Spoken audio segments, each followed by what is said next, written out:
So the impact of merit program for 2 months. Developments. We seek the collaboration with the CBEC. It's just my colleague mentioned about this. Joint master degree program, community medicine, forensic medicine, network VIRBs, and this is the website. Anyone can visit it. What we hope when we invited you all to Jordan to see Henry have a t-shirt, we put it, I love Jordan. And thank you very much. Okay, thank you for letting us comments, suggestions. Ramahi, you know me better than to say that I get angry.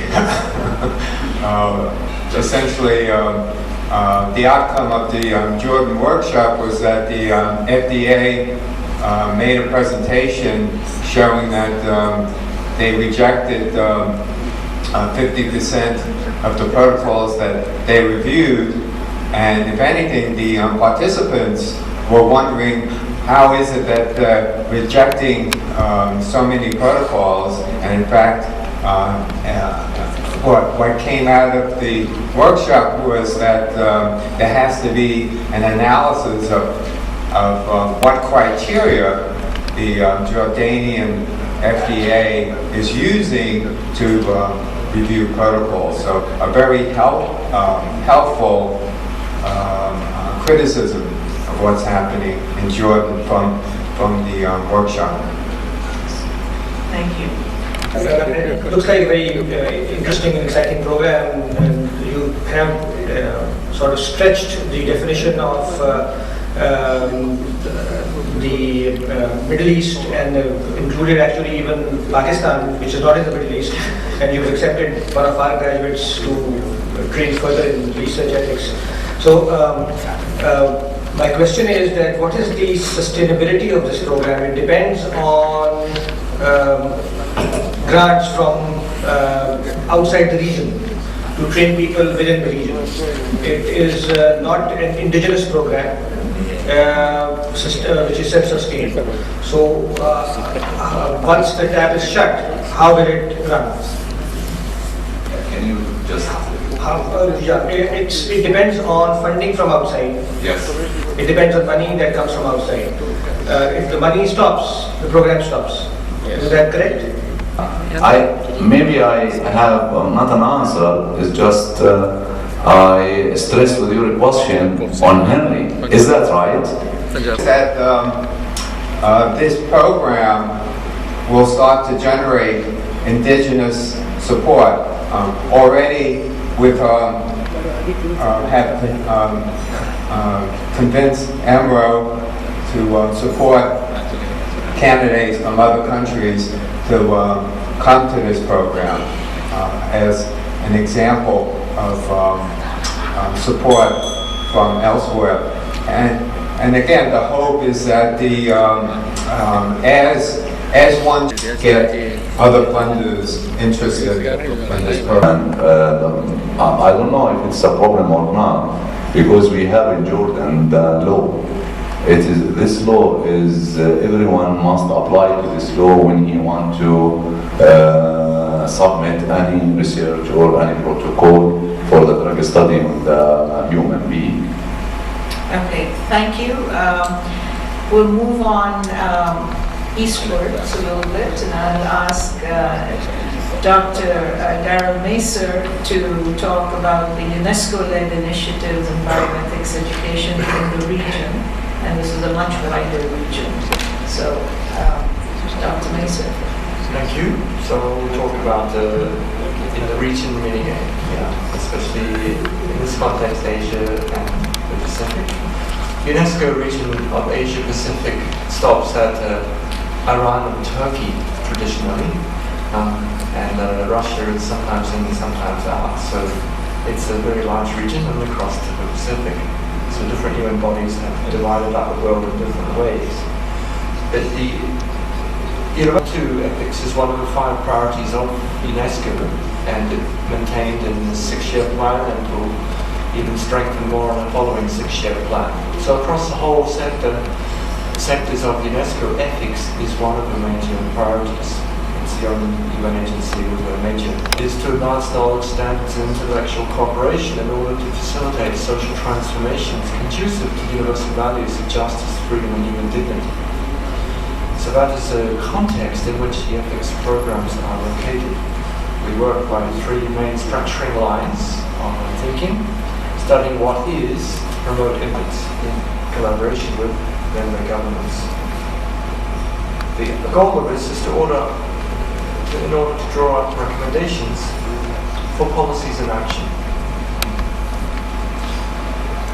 As an overview of the activities of the ethics of science and technology of UNESCO, in addition to the Secretariat and other partners, we also have 4 external committees. In fact, the International Bioethics Committee, established in 1993. 1998, the World Commission on the Ethics of Science and Technology, COMEST. At the same time, in 1998, the Intergovernmental Bioethics Committee, which was set up to overcome some of the gaps that were existing when we had the External Advisory Committee, the IBC, which was academics in the first 5-year phase, and I happen to be an academic as a member of the IBC. The gap with policymakers, so then we set up a separate committee of the 36 member countries in their governmental capacity, is the IGBC. Awareness raising, capacity building and standard setting actions, and education is central to many of these. The second largest UNESCO office is in Bangkok, and several of you who are still here tomorrow morning will be coming to UNESCO Bangkok with me, but it is the regional programs for 4 of the 5 sectors are based in Bangkok. And I'm just going to show you 2 web pages so that you can see one of the main activities of UNESCO Bangkok is networking across the region. So we've launched last year the Asia Pacific School of Ethics. We're not providing funds. On a case-by-case basis, we might start up some things, but we are not funding for partners, and they need to work together to generate funds. The second active group is national commissions. These are usually the Ministry of Education. And we list some of the commissions we're actively involved in, although every country in the world has over some of the other, in fact, the only UN agency that does have a formal setup. So when you talk about UNESCO in your country, there are 2 UNESCOs. UNESCO is the Intergovernmental Secretariat and the National Commission of UNESCO. And some of the national commissions are extremely active, and others not so much. We also work with associations, and very happy to do partnership with associations and individuals. And we list a number of individuals we're conducting projects on, about 70 or 80 at the moment, across the world, particularly in the region, and we try and recognize this. So our activity is through a network of several, well, at the moment over 100 points across the region. And we're trying to develop in this way. There are several staff members in some of the UNESCO field offices under the coordination of the Bangkok office in Asia Pacific, and gradually we're trying to do this in the region as well. A second aspect, again on the home page, just so that you know, the meetings that we've organized, the majority have been training workshops, and gradually we're putting on reports of these workshops onto here. So you can find on the website, you can also find ethics resources in multiple languages, dictionary of bioethics, social science resources, environmental ethics resources on the website. So that's in the abstract book you can find on the website here. Then we go back to the PowerPoint. There are different ways to view bioethics. descriptive bioethics is essential then for us in our trying to find what is. Prescriptive ethics is important to develop policy. And in our education ethics, we're trying to combine both build up capacity for describing people's values, researching themselves to find the values themselves, the values of their communities, the values in our region, and describing that. Then to form policies, we need to develop prescriptive ethics, and through this process of dialogue that bioethics is, interactive ethics is essential. It's essential for education because the level of participants and relationships is in a transition from paternalistic models for informed consent to informed choice. Every country is in a transition. We may all be at different points in this transition, from paternalism, informed consent to informed choice, but if we want to make this choice an informed choice, we need education. And every society is moving in their own way along this transition in the information age. And in order to form a mature society, we must develop education. Critical thinking capacity is essential for empowering persons to cope with changing times.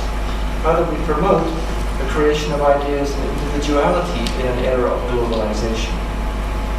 I think rapid progress of technology has led to challenges in society in general and changed. And we need to develop critical thinking. There are various UNESCO declarations which every member country has endorsed. And since the beginning, bioethics education at all levels has been adopted as a promise and commitment of states. And it is our job as educators to remind our states to live up to their mandate that they have given. We have to shift methods from to participatory styles of education. In last year, in July, we developed a regional action plan, the goals of bioethics education. You can find this again on the web. Knowledge goals of education, skills of people, and personal moral development. These three aspects, multiple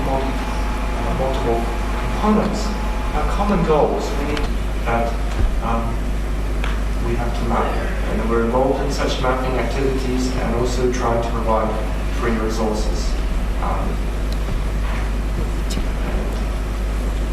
We also are mapping teaching programs, and I invite anyone who has an ethics program to copy only some programs from Eastern Europe are there, because that was one area which we wanted to develop. We're trying to get with Asia Pacific, and these forms are quite complex. There's a process of validation of reforms. We need an interchange. So please contact me, and we try and develop some data so we can share the common knowledge. So I'd like to thank you, and I'll stop.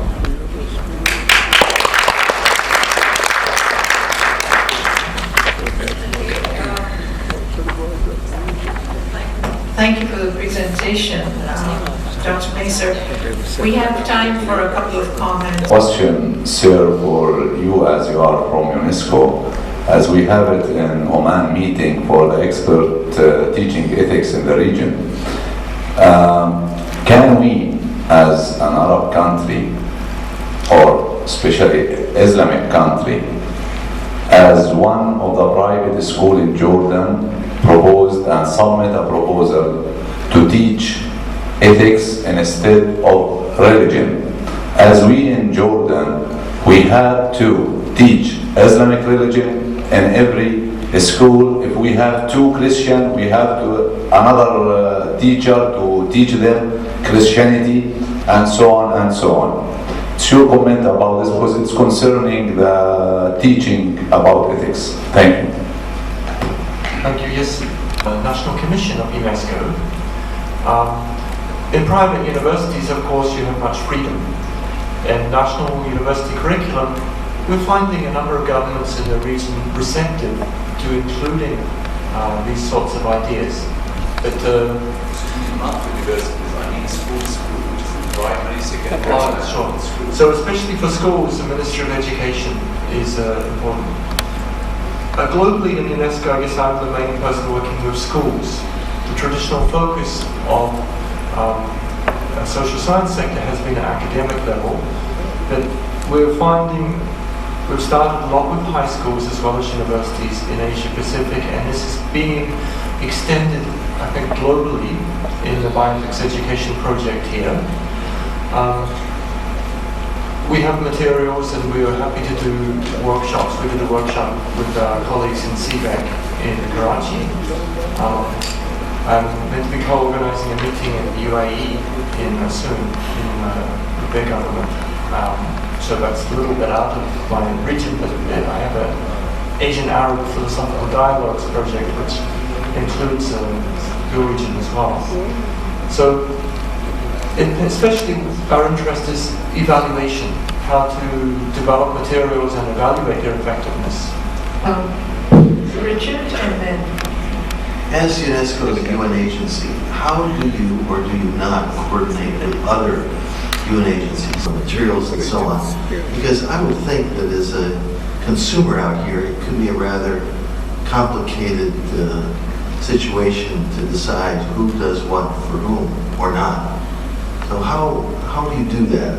Or the Fogarty Center of the NIH? Might you speak a bit about that? Okay. Well, I think I deal with ethics, and I interview people in 7 or 8 UN organizations, and it's been very interesting. I think there's often been a lack of coordination, and I think we can still see that. That's why the UN Interagency Working Group on Bioethics was set up. Now, we've seen that in the last 3 years during their meetings, some coordination efforts were successful and some are not. And I think there still is interesting issues of duplication, which member countries sometimes raise. But member countries have given UNESCO this mandate, which comes usually from ministries of education and ministries of science and ministries of culture. Ministries of health work with WHO. So the same sort of lack of coordination at the national level sometimes is reflected. So we have this interagency committee, which we hope addresses this. At the regional level, I try also to do this whether or not we have the headquarters, because we have all agencies have a decentralization process. And so I'm completely free to develop partnerships with anyone in or outside the region to help these goals in the region. So we welcome all, and we hope that we can deliver something to consumers or partners, I would say. And I think the attention must be on partnership building with national governments and academics. Overcoming this research policy divide that exists in every country is critical. And if we did better coordination, it would help everyone. thank you. Yeah, in Muslim children, Islam, and Christian children, Christian and Muslim Jews. And unfortunately, in the estate sector, while they are taught Hinduism outside, there are Christian fundamentalists coming and fishing for swords for the exchange of money. But I want to go back to the UNESCO programs. There are, I think, relevant UNESCO programs. For instance, in the culture sector, they had a program on futures of cultures. They are sort of looked at a future where there will be multiple cross connections. So maybe you could link up with some of those. Similarly, in the science program, I think the Budapest conference, a strong reference was made to civilizational knowledge. So those would be cross linkages that we could perhaps make either in the website or elsewhere.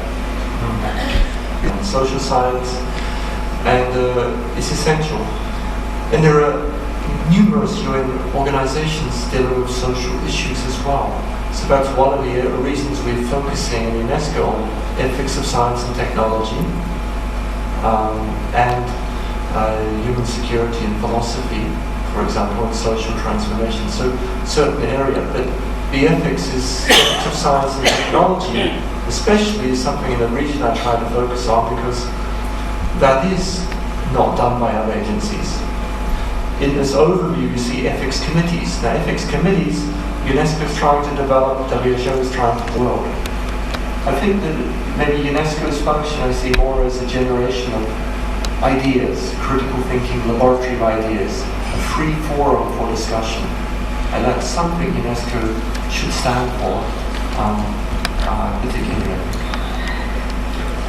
Yeah, perhaps this will be the last question, a comment? Much like the Amita Howard Chulalongkorn University, we have two questions. I think for benefit living beings in bioethics, I think we need to be translated or translation the knowledge we talk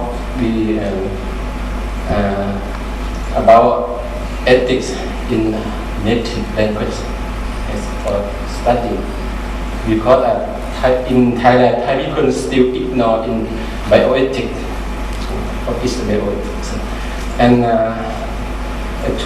what is space ethics? Think out of the box. So, and rediscover how their traditional values may inform their view of what their bioethics is. Because I think bioethics is pre-human. It's been around. Value systems have evolved in society and biology and spiritual systems as well. So how do we rediscover these issues and apply? And I think that's critical. Possibly to answer your question. Thank you. Okay, so I think we call this session to an end, and thank you everybody for being here, and thank you to all our speakers.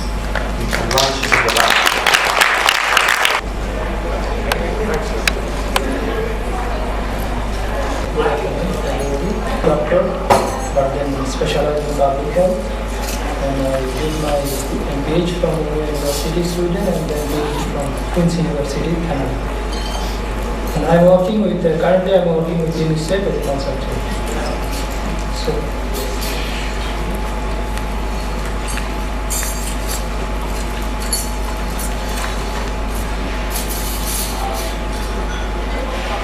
the issue I'm talking about is the concern for practicing environmental health issues among doctors and patients in Bangladesh. In fact, it's a part of an ongoing study here. My presentation today here will not represent the whole Bangladesh, but since it's a part of that study, I just directed it in Bangladesh here. And I'm shortening the presentation because of time constraint. I didn't include everything here. Bangladesh has a strong influence biodiversity has a very strong influence on human health. As we know, like many other countries, we are also suffering from major environmental degradation.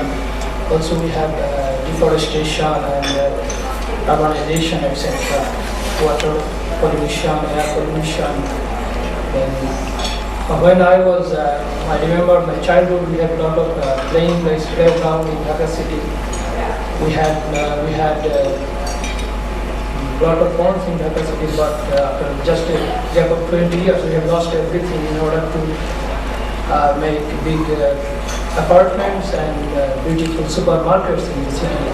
And in the name of beautification, all the big trees have been destroyed from the city. Now you will not find any big tree in Dhaka. It's very difficult, hard to get. And we have a booming of garment industries in Bangladesh for the last 10-20 years. So we have already 1.4 million garments workers. They are coming from the rural area to Bangladesh, and now the cities are almost overcrowded. We have 10 million population in Dhaka and around the city. And 25% of the population, they are living in the slums only. and there is no good sanitation, there is no proper water supply, and with all other ill effects of this pollution. And another thing is that doctors have somehow they are in a very good position to contact the people directly, and they have the opportunity to make the people understand what are the ill effects of this pollution and how to save themselves from that pollution or effect. And providing information to the patient is a part of ethics as well, and how to survive from this bad effect, and whether patients are interested to know about these changes. So we conducted one study in Dhaka city, and as I mentioned, it is a part of the study. In Dhaka, we are going to do this in other 5 divisional headquarters, divisional towns as well. The purpose of this study was to explore doctors' attitude towards patients regarding environmental education, whether they are interested to convey the message or not, and also to judge the awareness level of patients, whether they know, if they know anything, or if not, then whether they are interested to know the information. One is the Postgraduate Medical Institute, and 2 other hospitals, Shwetswar Hospital and the Modern Hospital. They are to be all of 500-bed tertiary hospital in Dhaka. And we interviewed the patients and doctors in outdoor ones, not indoor. And also 10 clinics. 10 clinics means there are big clinics and also private chambers of doctors as well. And also we included 10 garments industry as well in the study. And as per law, all garment factories must have one clinic. So we wanted to see the picture in a different setting. That's why we included the garment factory. And we used one structured questionnaires for that. And the issues discussed are environmental issues, source of information, if they know it, and the information they got whether it's sufficient or not, or if they want to know more about that.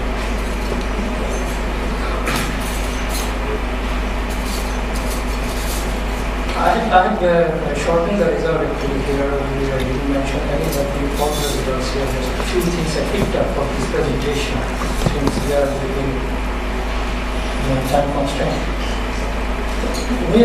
We introduced ourselves to the patient as a doctor.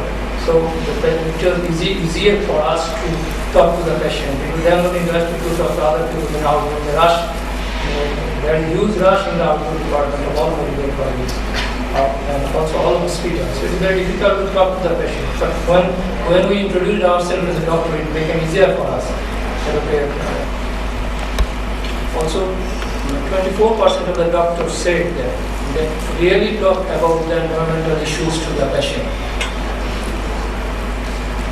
And they discuss about the impact of the pollution, impact of the environmental degradation, and what can be done to get out of this bad effect.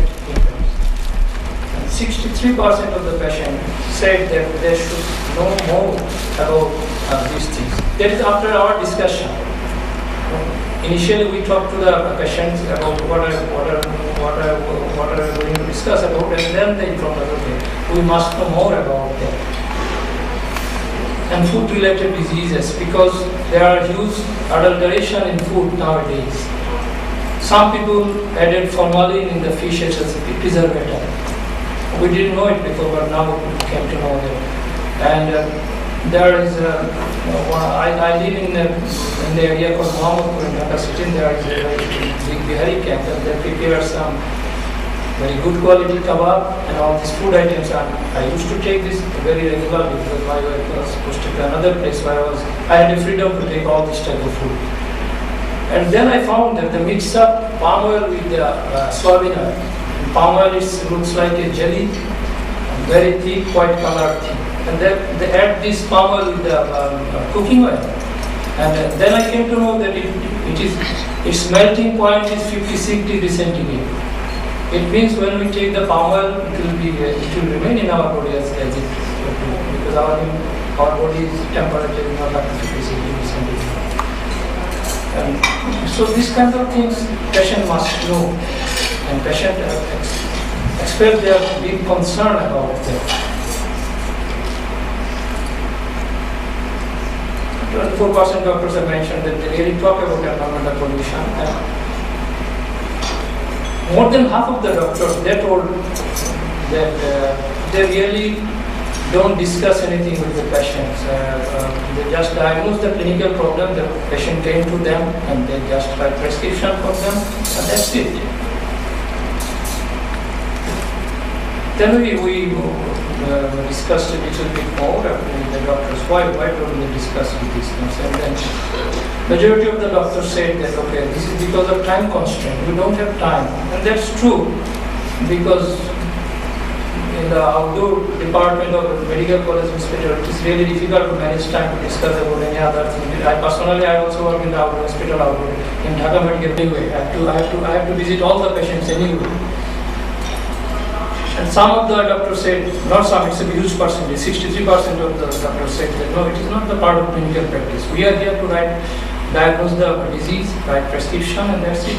We don't need to talk about other issues. And a good percentage also talk that needs to finish his job with the patient. And the patient are coming continuously, one after one. And then he was talking to this fellow and writing prescription at the same time. So it's really, I think it's an ethical issue as well. Whether the third person is sitting over there. So I personally, I am not going to ask any question to the doctor if I am a patient. Each third person is sitting over there. Same to each and every.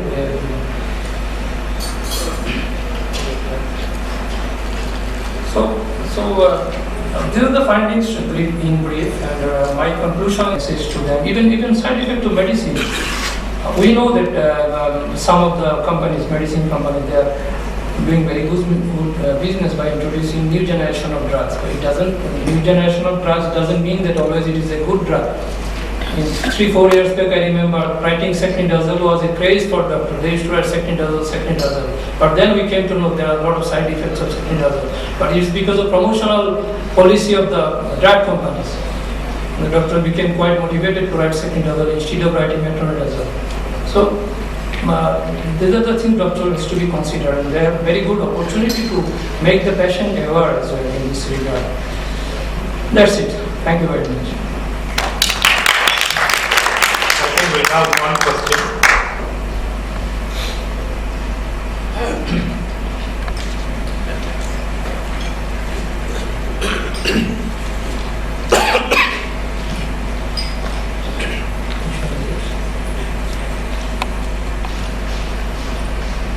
Respected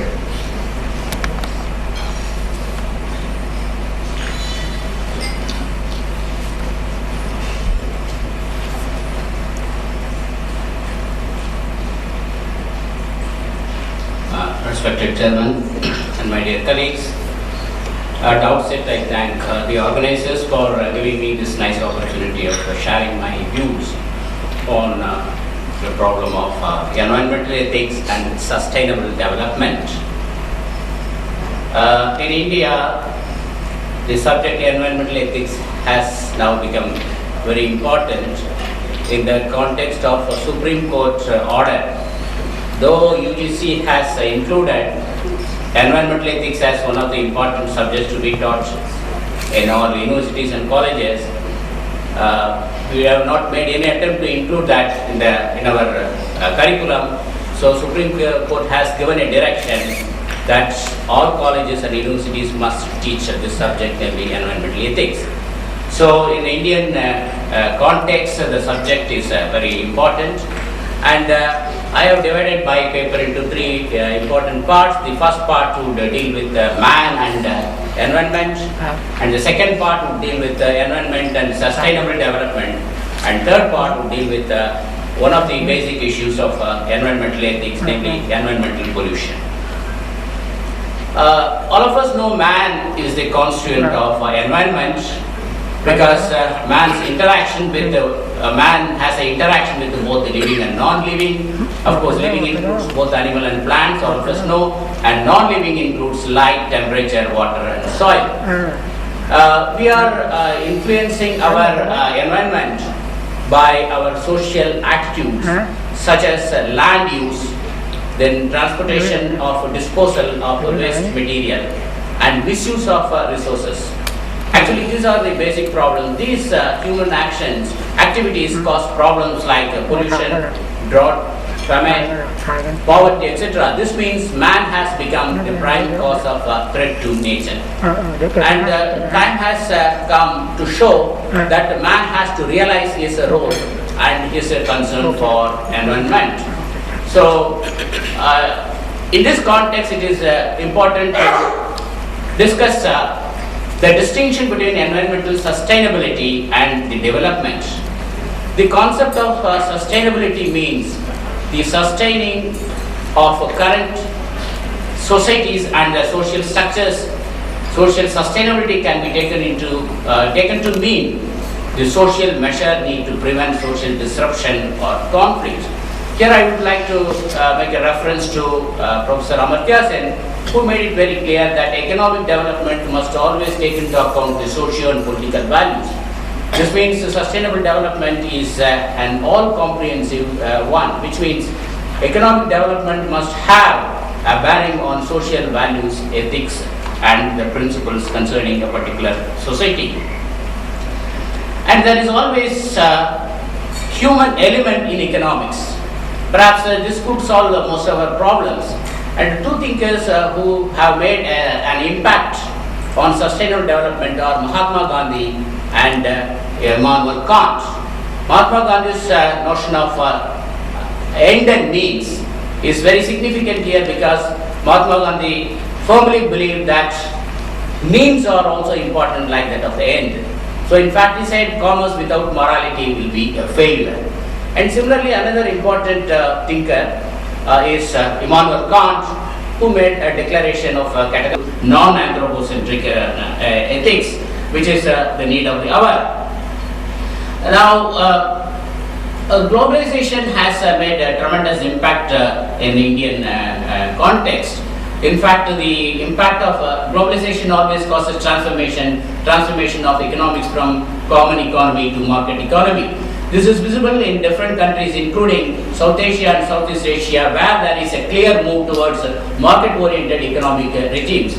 It is believed that globalization would promote convergence of the. As far as polity, it is believed that globalization would strengthen democracy. But there are some ill effects of globalization which we cannot forget.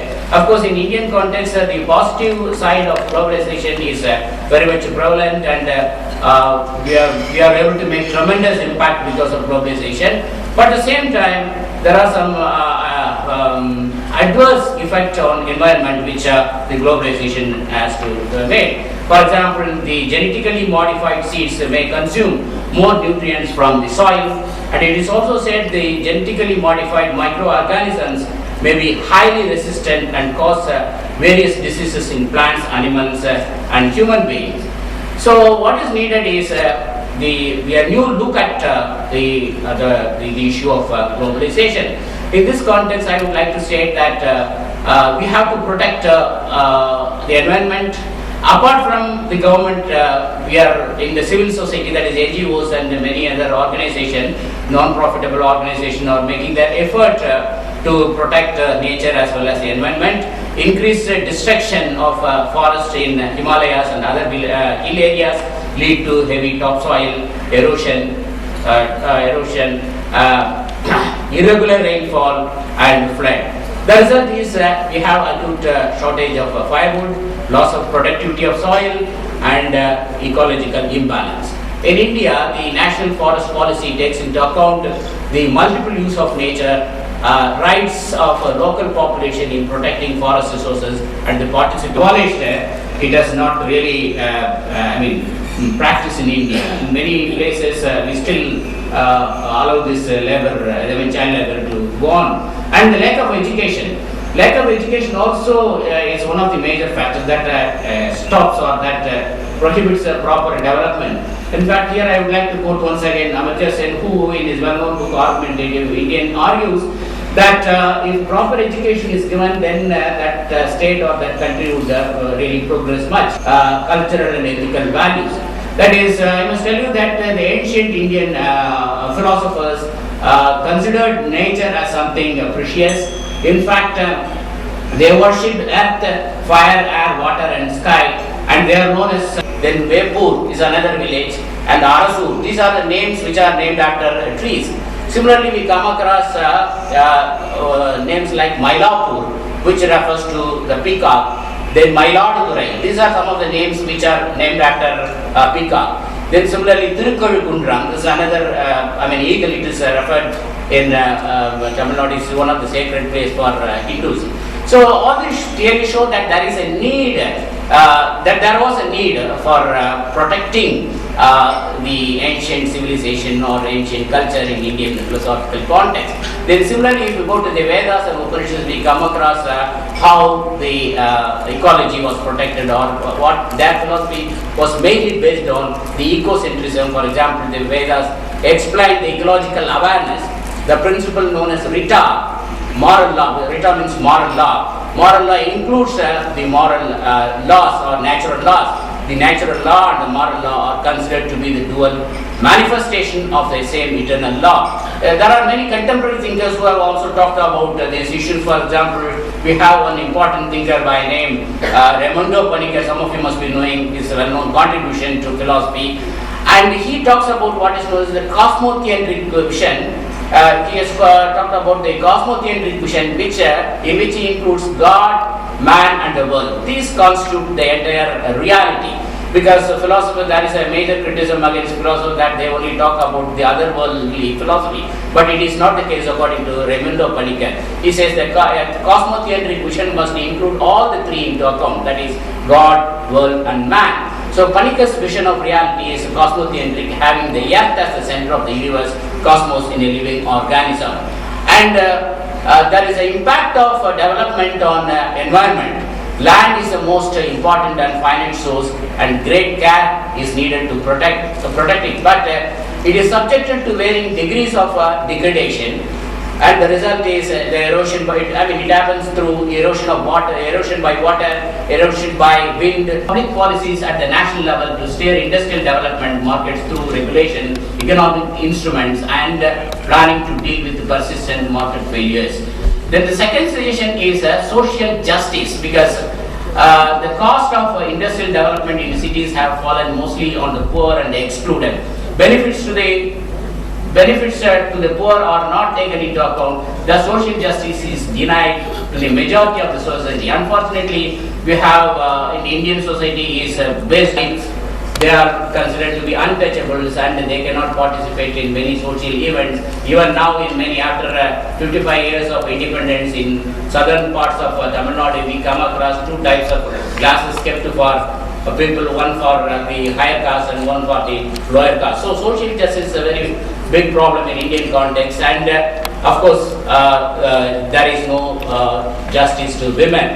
So these are some of the problems which I have to take into account in social justice. Then the third suggestion which I would like to offer here is extended responsibility. Producers and retailers must adopt an extended sense of responsibility for the social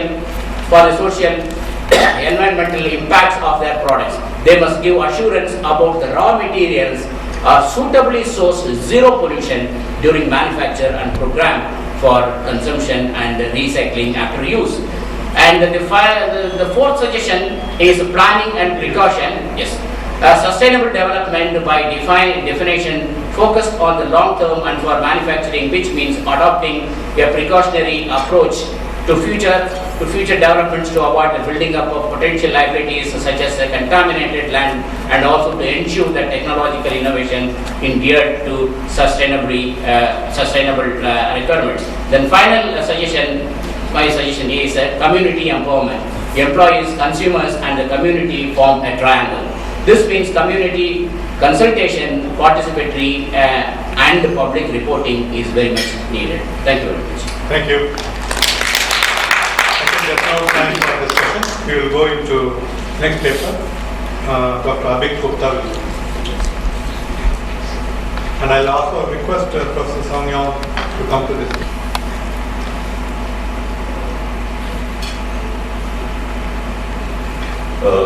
Thank you, Mr. Chairperson. And I'd also like to thank the organizers for their generous support to allow me to be here. And also to a number of people still here. I thought on the last day in post-lunch, only the presenters and the chairperson will be there. So it's a very pleasant surprise. My paper sort of goes into a bit of the theoretical conceptual domain of looking at technology and human progress. That is me. So basically technology, if you look at technology, it's a kind of a two-edged sword. And really it's very difficult to say that, absolutely whether technology is good or bad. And basically because it deals with the society's knowledge and its relationship with its tools and crafts. And obviously all our progress so far has been driven to a large extent by technology. And also it is used to, as we have progressed, we have tried to control, exercise more and more control and manipulation over the environment, and obviously that has led to some harmful byproducts and pollution and degradation. All this basically comes from technologies, our wielding of technology to manipulate the environment. Also the level of technology in any society or at any given point of time, it adds a very critical dimension to the man-nature relationships, how do we look at nature. And diverse interpretations can be there because there are technology optimists or enthusiasts. There could be people who sort of take a middle path, and then there are people who are totally opposed to technology.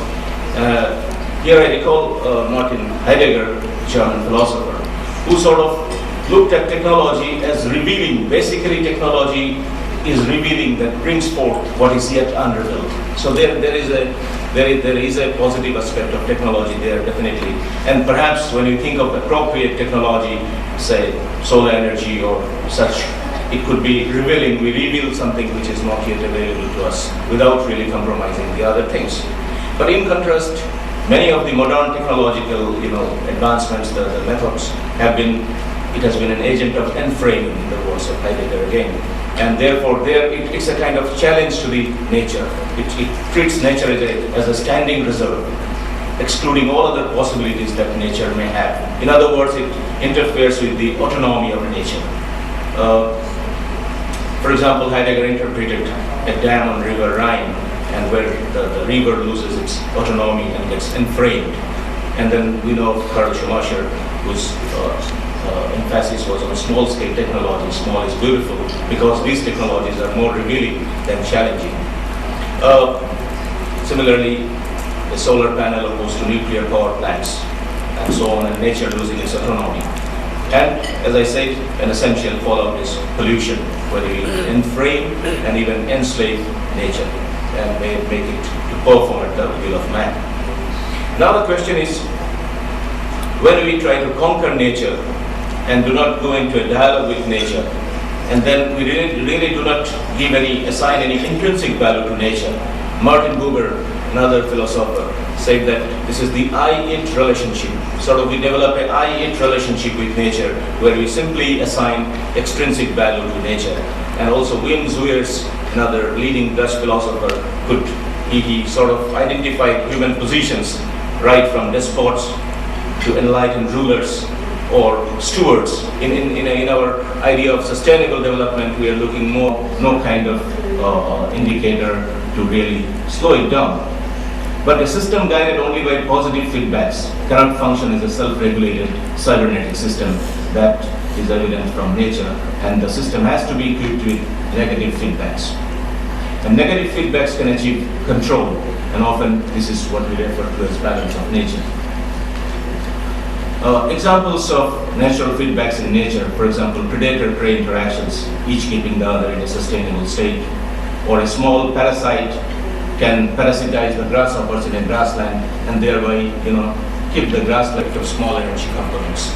And what I mean is that, say for example, this A is a large component, and then B, which feeds on it, and then there is a third component, C, which is even smaller. But through its interactions with B, it can exert an influence on A.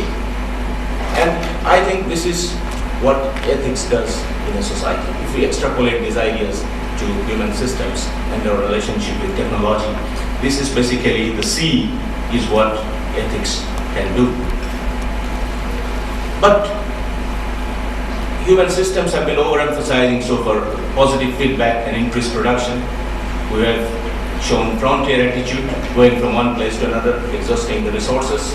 And we have followed an R strategy instead of a K strategy, with emphasis on unrestricted growth, refusal to accept boundary conditions, and or one where it's a R strategy and where you have a sustainability when you follow a K strategy. And in our sort of search of technology, we have gone for our strategy. Human history of technology has been like that. But we could not go for a K strategy where it would have a sustainable technology and improving it on and on.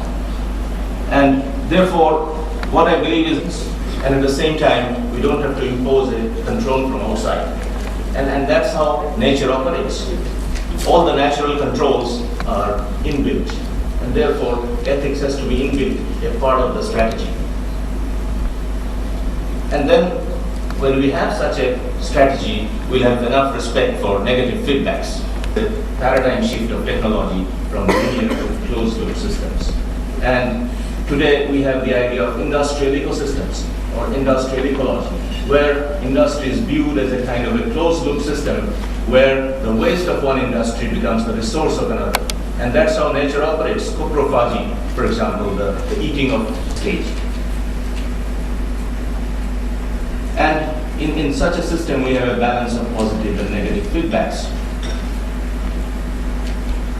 Now, about biotechnology and nanotechnology, again, these two areas, and therefore we are really playing with a very, very fundamental, kind of structural system and functional system. And therefore, this cybernetics, with its concepts of positive, negative feedback interactions and balance, could be the principles of redundancy. I cannot go into details because central element not only thrives itself, but also controls and allows others to lead. That kind of a system, even in business, in trade, and technology, would be a great help in directing the future course of technology along a safer route.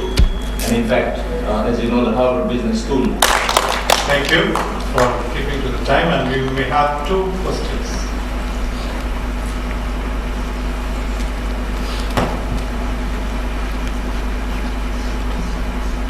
Thank you for this important paper. I thought it was fantastic. I was thinking in our evolution of the brain as you were talking as well. I mean, we've been moving forward and forward using IQ, the intelligence quotients, which is just, being fantastic. But now perhaps it's time to have negative feedback input and use more emotional intelligence, our EQ, which we definitely have got with us, but it's suppressed by the push of IQ. I think as we move from the deterministic kind of systems. It's right, different consciousnesses. Any other question, please? Dr. Kumar. How could strategies be integrated with that? If I'm a businessman, if I go into quarrel with each one of my customers, I think very soon my business will fail.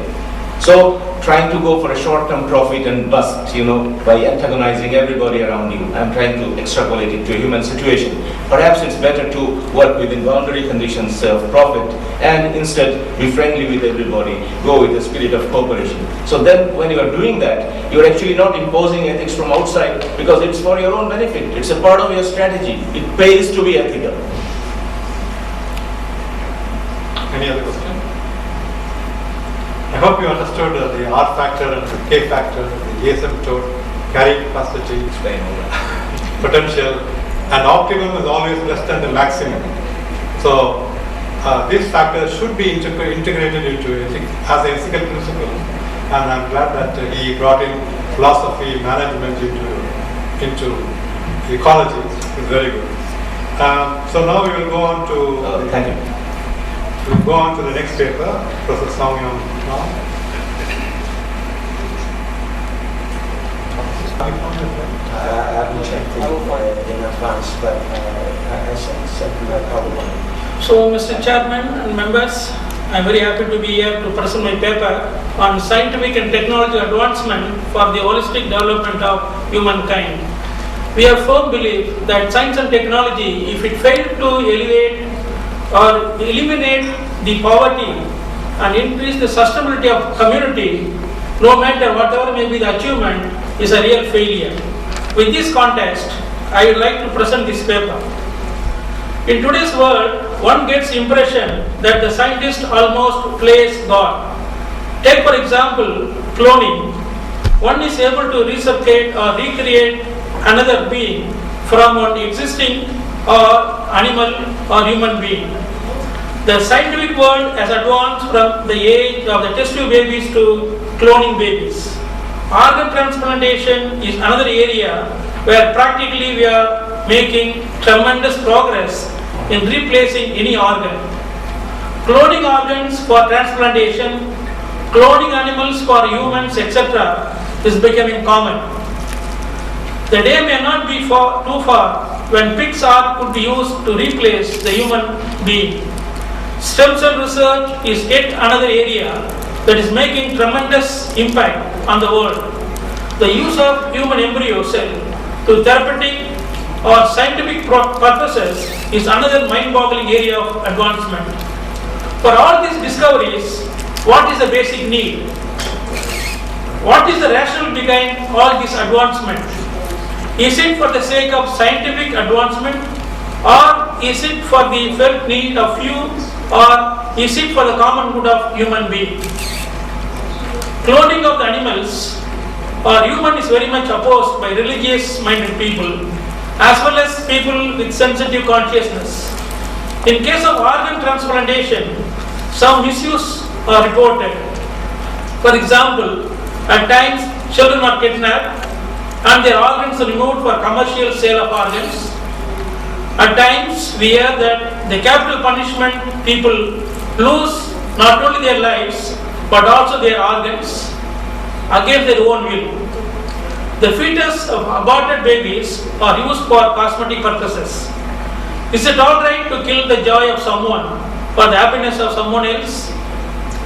On the technological side, we are living in the age of robotics and we are making our way toward faraway planets in quest of life. On the impact of technological, scientific advancement in the backdrop of real advancement of humankind in terms of solidarity and harmony among human beings and with environment. Today we are caught up in the cyclonic wind of advancement. The explosion as well as evolution of knowledge lead us on further with the new and more advanced technique in research. It is one thing to be possession of technological and scientific know-how, but it is another thing to make use of it. For example, just because one is able to develop a deadly bomb should not be or she go ahead with production of such lethal weapon. Today, we are talking about biological weapons which can be easily brought into the real world. Should it be made available just because one knows the know-how and one is able to do the work? We need to rethink on this and we should have some basis, ethical reasoning to do such delicate operation in a balanced manner.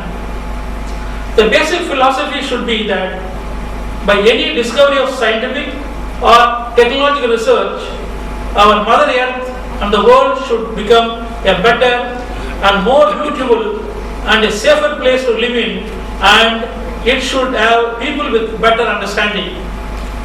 Any advancement should work for social and religious harmony and building up of racial solidarity. Only then any scientific research or advancement should be useful and meaningful. The quality of research may not have any impact on the world unless the quality of life is improved. Some may have the means that urge to do things such as cloning, but in what way does that help the humankind as a whole? Does it help for the holistic advancement of mankind? The basic needs of common people, namely enough to eat, to clothe, and to have decent shelter, should be fulfilled. in our scientific research would focus on these basic needs, it would be better. In this context, the researchers should have the social motivation and the people-friendly. Humankind is supposed to be steward of environment, but so far we have been acting as the manager of environment, exploiting it to that has been denuded and devastated. At least now, we should begin to realize that our scientific as well as technological advance, the basic principle is not the sophistication of research, scientific research, but the advancement of quality of life. One another area of concern is arms race. We know that few nations possess destructive weapon enough to destroy the world about 10 times. Do we actually need such? At the same time, what is spent annually on arms, including related research, is about 1,200 billion US dollars. Looking at the need, the world, and advancement, as well as we should realize that we should not be destroyed by our own discoveries. Our own advancement should not wipe us out from the face of the earth. Hence, the need of the hour is to know the basic principles for research, such as why do and what for we do, should be more developed before we could venture upon a particular type of research, especially high-tech scientific research. Any research should have its focus the welfare of human beings, especially the marginalized or the disadvantaged, so that there is as much as possible equality in the society at large. Our advance is powerful, threatening all the time other helpless nations. Instead, we should be able to think of the entire globe as one nation and work for the common good. The ethical and morals of all, respect and brotherhood of all, then we could say that we make progress in understanding one another, and then commonly it is the quantitative advancement but the qualitative improvement of the life people. Promoting social and religious harmony should be the basic ethical code of scientific and technological advancement. Thank you for your patient hearing. We have time for one question. For doing damage to even the innocent people. How are we to educate? So this question is open to everybody. But what way we are going to face this problem? What is our responsibility? So that's how we have come together to find out, to educate, to realize the entire community the responsibility. I think we should begin somewhere. Prof saying that generalize it. The code of conduct for scientists is too big a subject to deal with for 10 minutes, but I will try. You have to try. Don't go here. But it all started with World Conference on Science in Budapest, ICSU, International Council for Science. The Budapest conference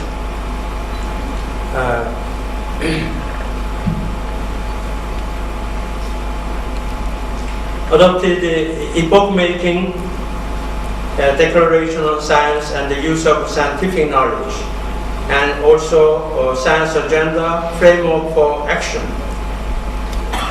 The conference was significant with its emphasis on the responsibility and ethics of science through the poignant self-criticism on science.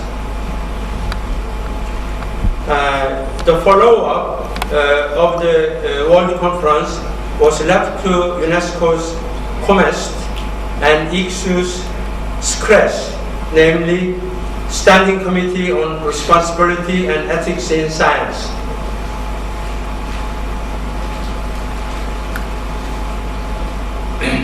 COMEST had an expert meeting on the Code of Ethics in 2005.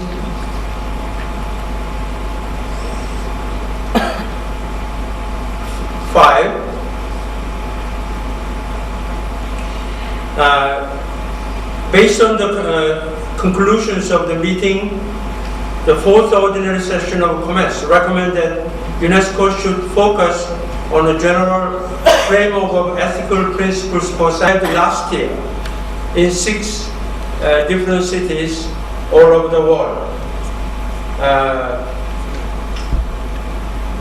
They were Tokyo. At the New Delhi meeting, Professor Fudano, a Japanese member of COMEST, asked the participants in Asia, but there were some disagreements in Geneva and Belo Horizonte meetings.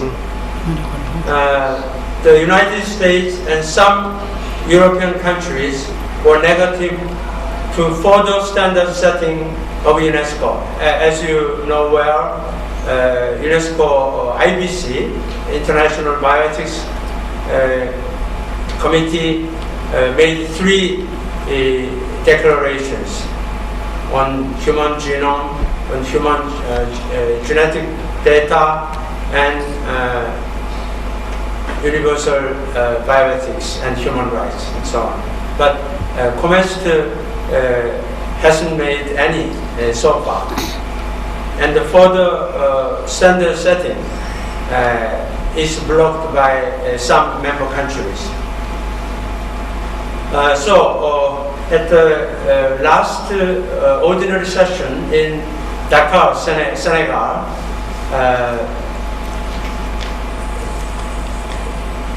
we agreed in submitting the conclusion of the conference that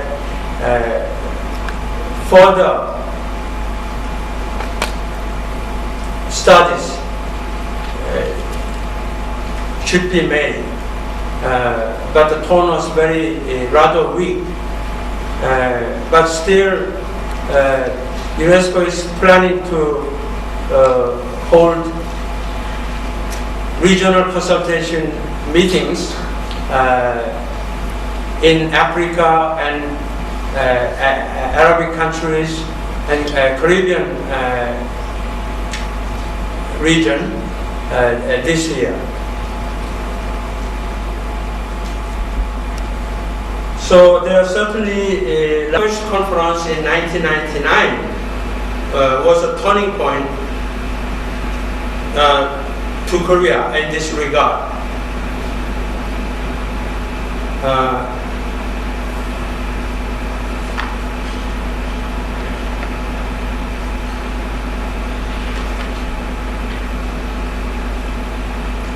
The Korean NATCOM UNESCO and Science and Technology Policy Institute to do some monitoring and further studies. The result was the 2 reports on monitoring and review of science and technology in Korea, and another 2 books published by UNESCO Korean NATCOM in 2001 and 2. So that far, the Korean government was one of the not many countries which did well in follow-up of the Budapest Conference of 1999.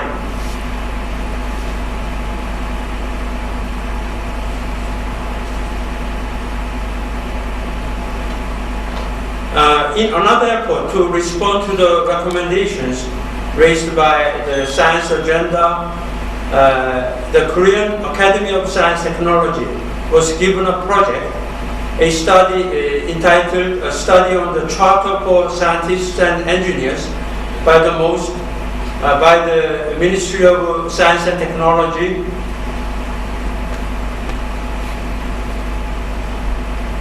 Two, having been asked to take the project, I organized an interdisciplinary team of 17 researchers. They were evenly divided by old scientists, engineers, and medical doctors in the Korean Academy, and young STS scholars, including the ethicists, historian, philosopher, and sociology of science outside of the Korean Academy. The researchers carried advisors, though there were 14. First of all, we did intensive study on the result of the World Conference on Science and its follow-up works by UNESCO and ICSU. Then 5 researchers wrote the background papers on the fundamental problems of contemporary science and technology. Then a series of discussions gave birth to a 6-page long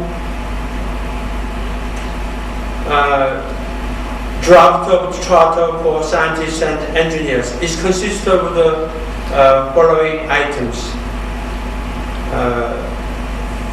You see it 8 items on the screen.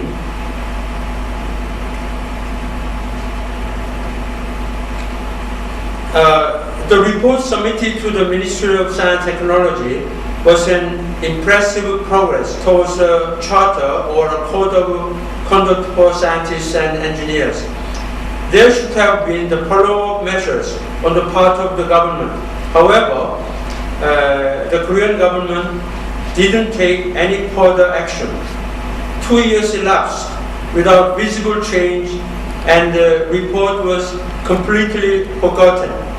In 2004, Hang and others surprised the world by publishing a paper in Science in which they claimed to have established a stem cell line from a cloned blastocyst. Many Koreans were excited by the expectation that the universal cure of disease was coming soon. However, some serious ethical flaws of Hwang's research were raised by the Center for Democracy in Science and Technology, an NGO, and a professor at Korea Open University, and David Siranowski, Nature's correspondent in Tokyo. The Korean Bioethics Association later adopted a statement challenging Hwang to have an open discussion on the ethical problems of his research, namely institutional review board, authorship, and acquisition of X. Hwang repudiated the allegations as groundless and maintained that view was advocated by the government, including President Roh Moo-hyun. In the midst of turmoil, the Presidential Advisor on Information Technology and Science considered enacting a charter for scientists and engineers. She was a co-author of the controversial science paper and a key supporter of Hwang. It is probable that her gesture aimed at showing government's concern for ethics.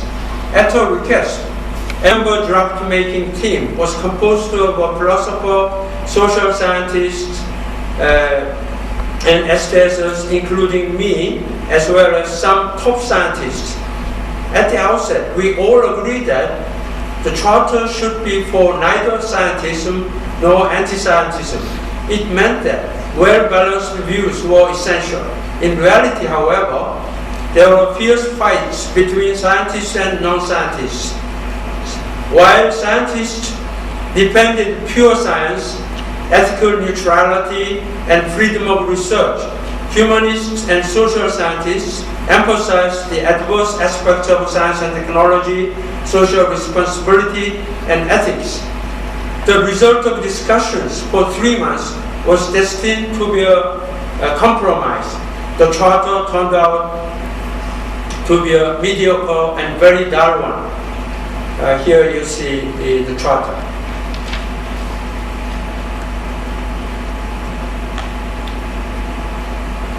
One-page long charter. Yes. The Charter for Scientists and Engineers was made public on the Science Day, which was 11 November. It was supposed to be read by the president of the Korean Federation of Science and Technology Societies at the commemoration ceremony. It was an irony that Hwang Woo-seok, an unethical scientist, did read the charter. I was away, so I didn't see that. It was our hope that the one-page charter would be expanded to a more comprehensive code of conduct for scientists and engineers as soon as possible. Nevertheless, our voices couldn't be heard in the increasingly hostile climate to ethics. Hwang became a national hero. The whole Korea went crazy to make him an international star scientist. It was a help to any ethically minded people. Then Hwang collapsed dramatically. It happened just 1 year after the charter was made. Most of Hwang's achievements were proved to have been fakes. All the doubts around him guidelines for research ethics. The Korean Federation of Science Technology Societies and the Korean Academy of Science and Technology, ethical problems tend to be blurred. So in short, for the period from 1999 till 2004, the government and ethicists were in good cooperation, but after 2004, the government became very negative to the ethics circle, and it continues still at the moment. Thank you. Thank you, Professor. Now we will go into the general discussion. Do you have any general points? One of the Thai speakers yesterday mentioned that unfortunately or fortunately, Thailand had not had a scandal like in Korea. So do you think sometimes a scandal is useful to reawaken the seriousness that ethics is taking? But on the other hand, you mentioned that until 2004 there was a good relation between ethicists and the government. So what happened after the scandal? Is it back to a good relation or not so good? And could you explain your hopes? After the fall of Hwang, some people predict the revival of ethics, which didn't happen. There was no apology or reflection on the causes of the scandal.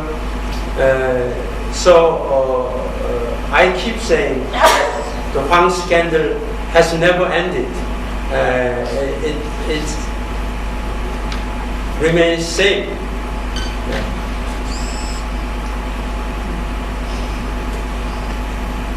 Any other? Yes, accuse South Korean bioethicists of blocking the advance of technology. Was it before or after his paper was retracted by the Science Journal?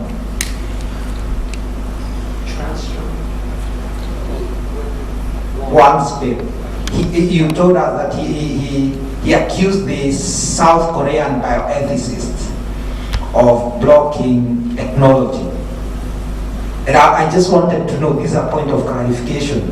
At what point did he do this? Was it after his paper was retracted? Well, it was the claim of Hwang, yes.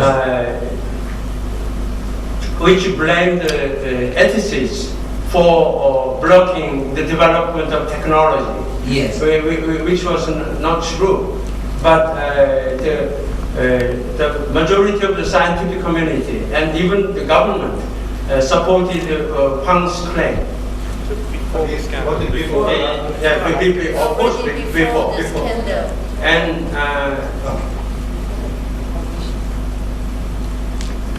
make some recommendations that in the undergraduate or the postgraduate studies, that research ethics becomes a part of the curriculum.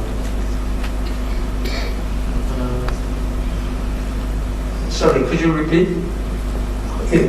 Will the COMEST, okay, is it possible to make some suggestions to the member countries to make research ethics as one of the components of science curriculum in the undergraduate and postgraduate courses, so that when these people are young, they might have an idea of what is research and how to go about research. So instead of teaching them when they become great scientists, and it will be better to teach them young. Yes, I think COMEST can. Thank you. Yes, please. If I can also elaborate on the function of external committees for UN organizations. Because of the governance structures of United Nations organizations, the Secretariat is bound in certain ways for implementing what member countries suggest.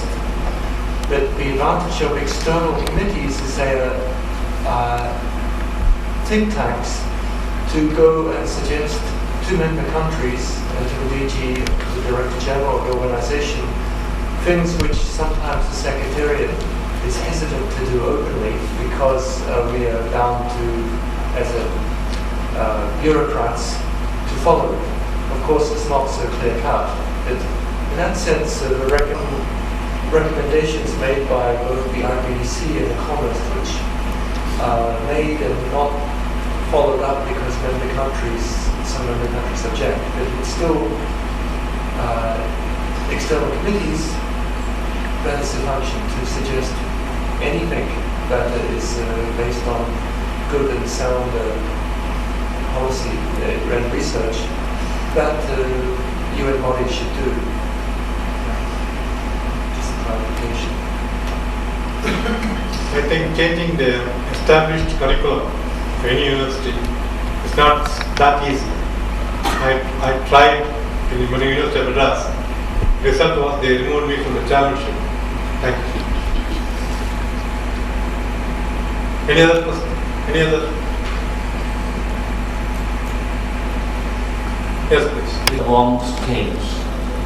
I think let us look at it from the other side of the debate.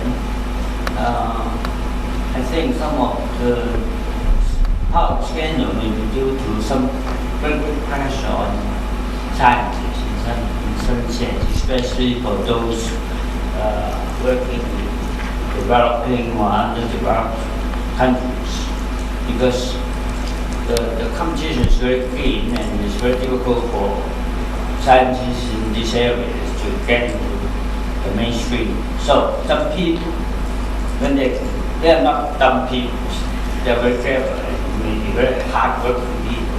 When they come very close to a breakthrough, that is a time limitation here.